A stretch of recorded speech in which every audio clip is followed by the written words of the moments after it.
In this video, I will show you guys how can you install Skyshowtime on your Samsung Smart TV. First up, grab your remote control and press on the source tab.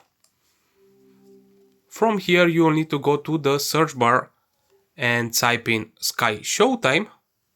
After that, as you can see, is right here.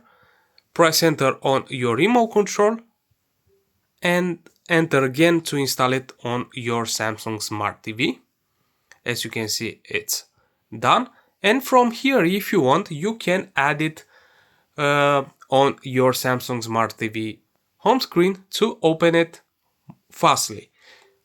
So you will just need to go here, press this Add to Home tab, and as you can see, Skyshowtime is on your Samsung Smart TV home screen. So that's it, guys. I hope that this video will help you, and we will see in the next videos.